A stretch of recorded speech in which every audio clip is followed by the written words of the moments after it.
We've got a story that's way crazier than anything you could imagine in modern day football. With the World Cup heading to Saudi Arabia in 2034, we thought we would dive into one of the more interesting stories to come out of the nation's football culture. So without further ado, meet Eamonn O'Keefe, the first European footballer ever to play in Saudi Arabia. Unlike most modern footballers, Eamonn's move wasn't just about signing a contract and raking in the cash. Nope, this was a story full of luxury, culture shock, and having to flee a foreign country undetected. Yep, you heard that last bit right. Now, before we get into it, make sure to subscribe to our channel for more interesting football stories you may never have heard of, and also leave a like for good luck too. Okay, so let's rewind to 1976 when this story starts. Eamonn O'Keefe, a 22-year-old playing semi-pro for Hyde United in England, gets a phone call from his former coach, George Smith. And no, it's not about some local match, it's about an offer way bigger than anything O'Keefe could have imagined. George had just landed a job as the manager of Al Hilal in Saudi Arabia, the same team Neymar now plays for, and he wanted Eamonn to be the first European player to join the club. Eamonn actually spoke to us and he said this: "George went over there and I just got a call one night saying, 'How would you fancy being the first European ever to play in Saudi?' And I went, 'Well, I'll have a listen.' Tax-free money, a car, an apartment, and get this, mad perks that would make any footballer's head spin. So naturally, Eamonn accepts the offer, but first he has to partake in a trial that would last a full month. But what would you have done in this situation?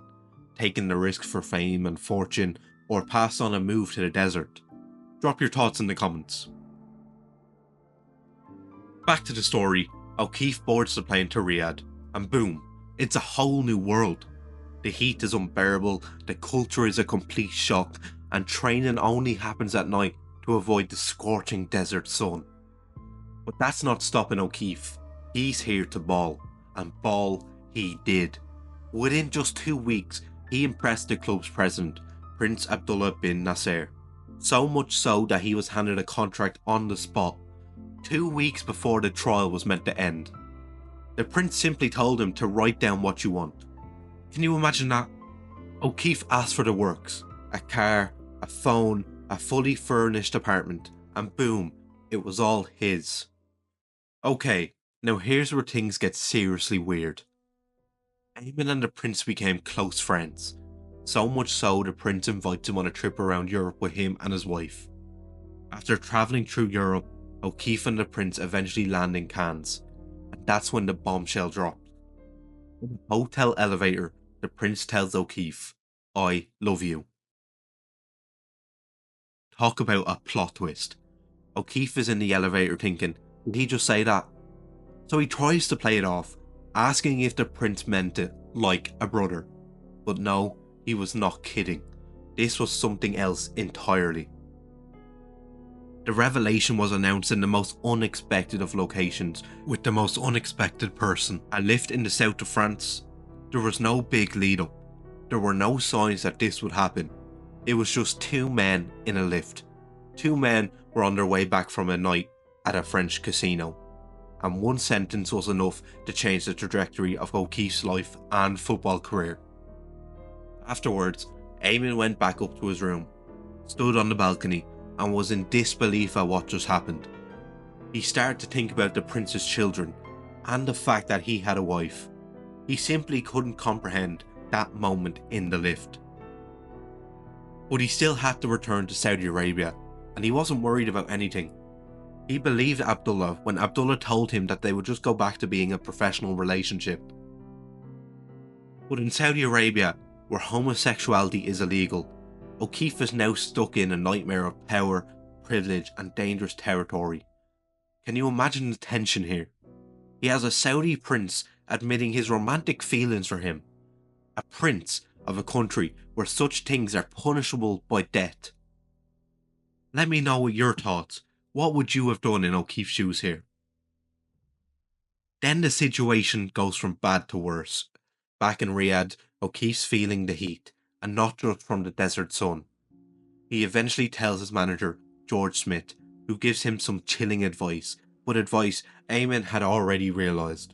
You can't stay here. If he stays, things could get a lot more complicated. So O'Keefe comes up with a risky plan. He lies about his father being sick and asks for permission to leave. The prince reluctantly agrees. That's not the end.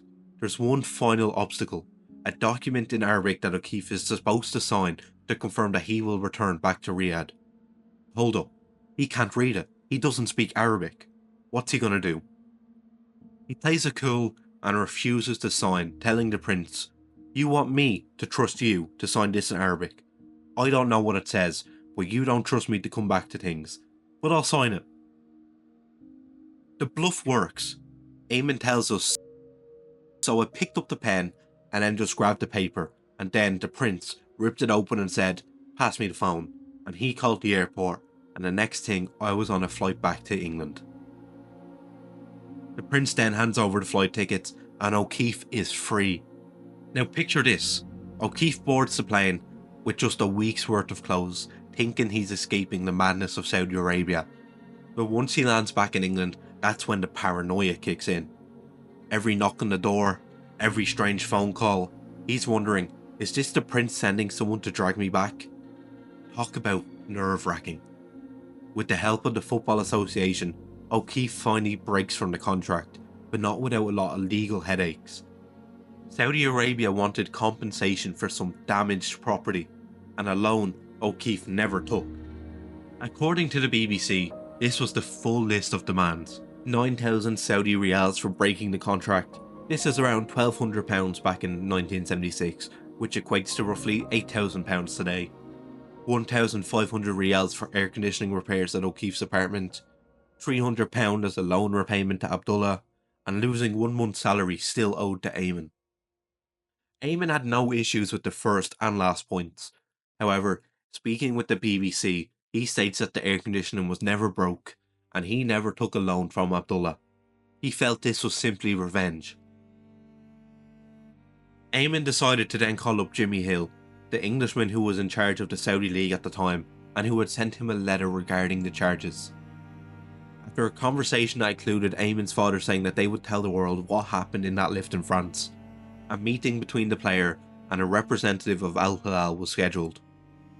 While the meeting was a heated discussion, it eventually resolved the situation, and a week later he was reprieved of his contract at the Saudi club. But after arriving back in the UK, it was a 2-month-long process to get to this point. O'Keefe, however, bounced back, played for Everton, earned caps for Ireland, and rebuilt his life. But that chapter in Saudi Arabia, yeah, it's something he'll never forget. When it comes to the exodus of players who move to the Middle East now, Eamonn wishes he had the chance to chat with them. He told us, "When I see these ones going now, it makes me think, wouldn't you think they'd call and say, what's the pitfalls and what to look out for?" Eamonn O'Keefe's trip to Saudi Arabia was not merely a story of football in a foreign nation. It was a story of bravery, perseverance, and the difficulties of negotiating relations with powerful figures in the sports industry. I can't help but admire his commitment to putting his family's safety first as he remembers his experience in the Middle East. So here's the question, was it worth it for the money, fame, or was this a dangerous game that could have cost him everything? Let me know your thoughts in the comments below. If you're as blown away by O'Keefe's story as we are, make sure to smash that like button and subscribe for more insane football stories. Got a burning question about his time in Saudi Arabia? Drop it in the comments and we'll try to answer it as best as we can. And hey, if you want to dive even deeper into this unbelievable journey yourself, check out O'Keefe's book, I Only Wanted to Play Football. You can find a link to it in the description, and trust me, we've only scratched the surface here. Thanks for watching, don't forget to like, comment and subscribe if you love crazy football history. And hey, if you've got a wild football story you want us to cover, let us know. See you in the next one.